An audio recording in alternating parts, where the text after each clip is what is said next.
Hello and thank you for watching. Today on my Porsche Macan I am going to be looking at replacing the seat belts. When the head airbags went off, obviously the seat belt pretensioners went off as well, and that meant that the seat belts will need replaced. The passenger side one's actually been cut, that's why you're not seeing one there.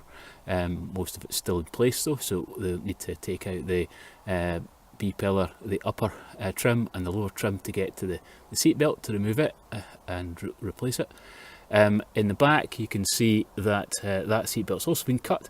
It will also need replaced, and the same on the other side. Now curiously, on the driver's side, I don't know if it means that the driver wasn't wearing their seat belt, but this one is actually running freely, as you can see. When I pull it in or out, it is actually working fine, and if I pull it firmly, it stops as it should. So driver's one doesn't need replaced. Now I do actually have 3 seat belts that I'd ordered, that I actually bought from another 2017 Macan that was being broken. So I've got front drivers and 1 rear was what they had on offer, so I'll be looking for another rear one. So what I'm hoping today is replace the passenger one and the rear one, and then obviously the other rear one could be done in time when I manage to get one.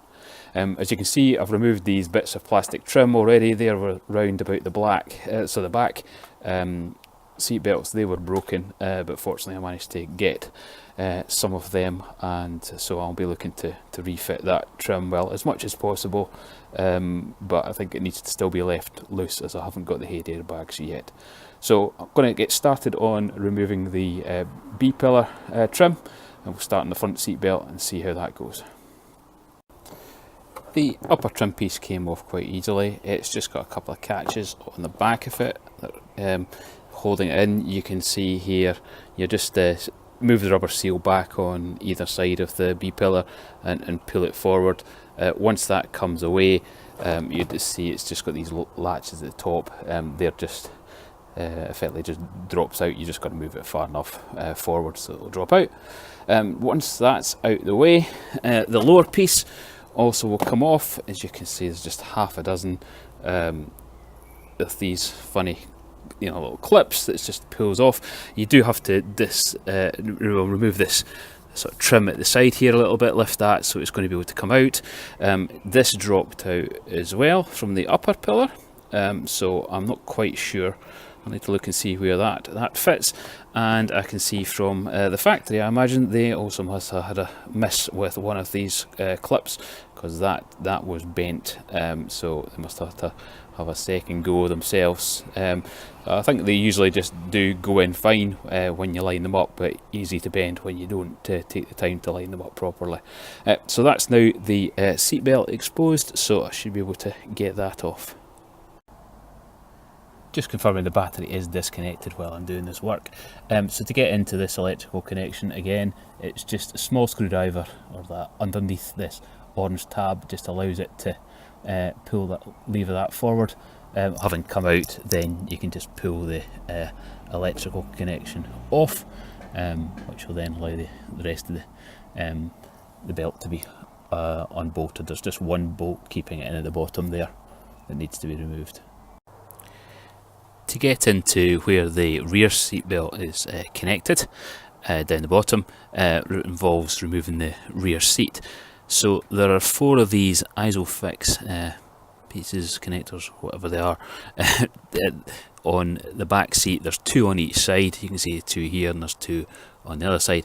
To remove them just involves popping out this cover, and then actually you need to press this down. You may just be able to see there's a cut out in the plastic, so effectively all you're doing is pushing that down just to release the plastic, and it pops back out. Once it's actually released, then you just need to pull up just in the middle, just either side of the middle. You just pull straight up on the bottom of the seat, and it will then lift up. If I haven't managed to attach it again, you can see it's actually able to lift up here.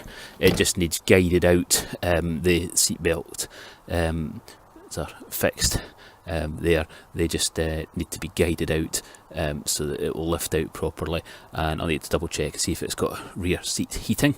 If it does, then there's electrical connections that need to be popped off as well so that the seat can come right out.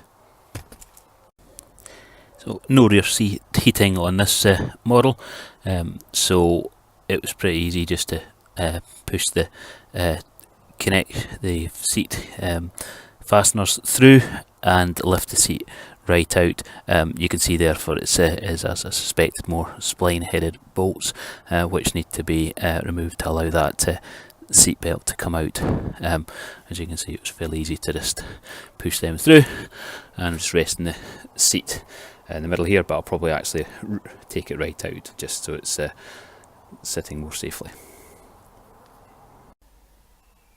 So it's a few days later. I had to wait for getting a spline bit, M10 spline bit, which is what's needed for the bolt that's at the top here on the seat belt, and also the one down the bottom.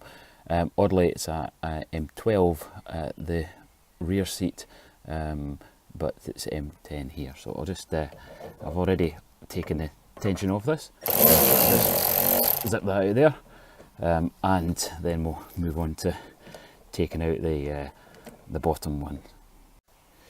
Before I take out the bolt at the bottom, I'm just got to take the bottom seat belt off where it's connecting to the seat. So this is just a plastic cover that pops off, it just goes away, and you see there's just a little clip here that just needs to be moved to this away, just to allow the bolt to to slip past the bolt. I'll just see if I can prise that up. I'll probably just need two hands just to, I haven't levered this up just to push it down.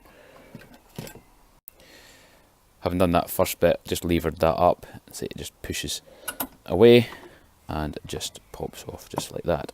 So I now want to obviously get this other bolt out, but just given the distance between the seat and the bolt, I'm not going to be able to get some larger tools in there. I realised with the bit that's needed for that, I'll just need to, if I show that there, when I fit that in, there's just not going to be enough clearance.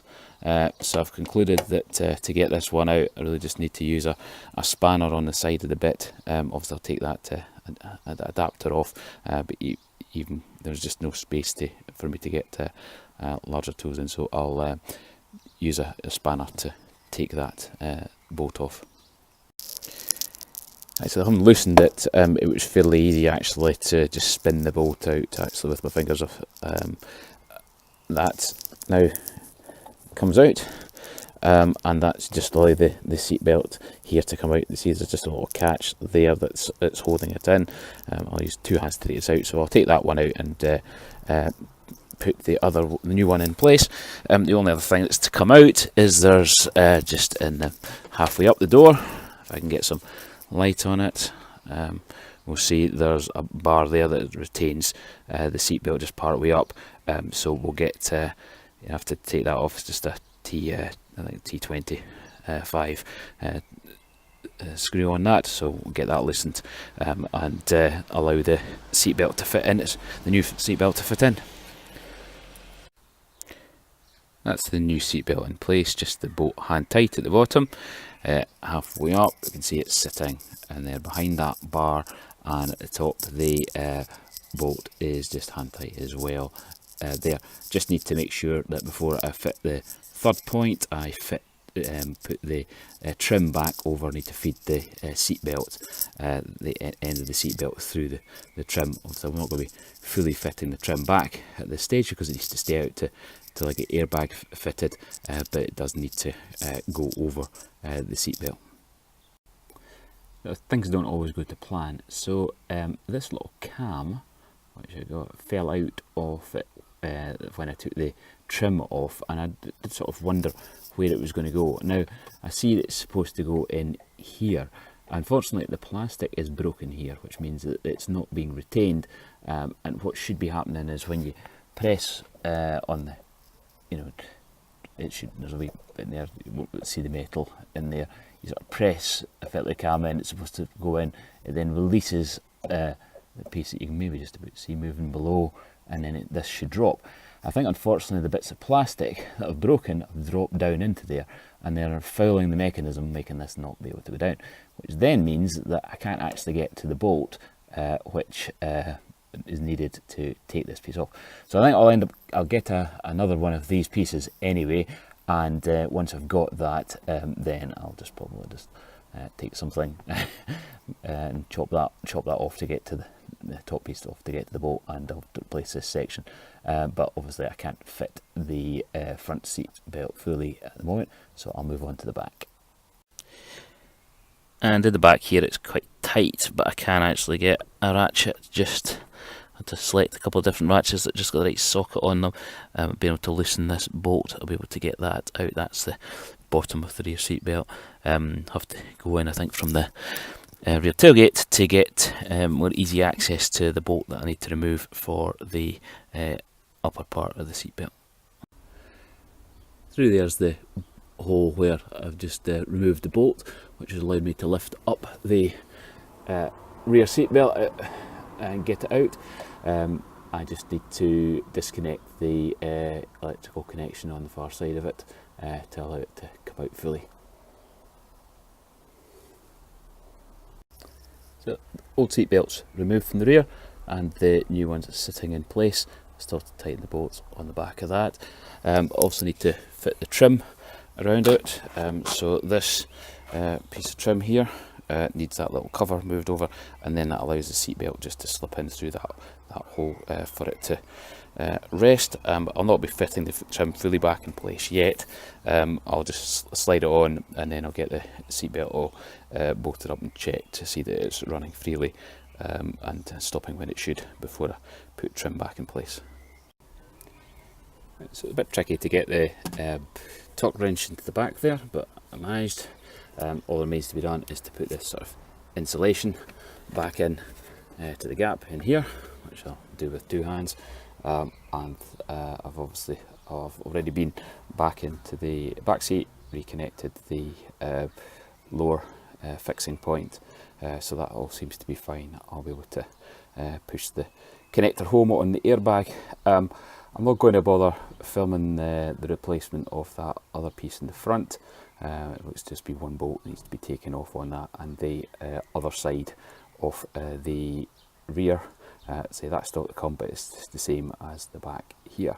So thank you very much for watching. Cheers.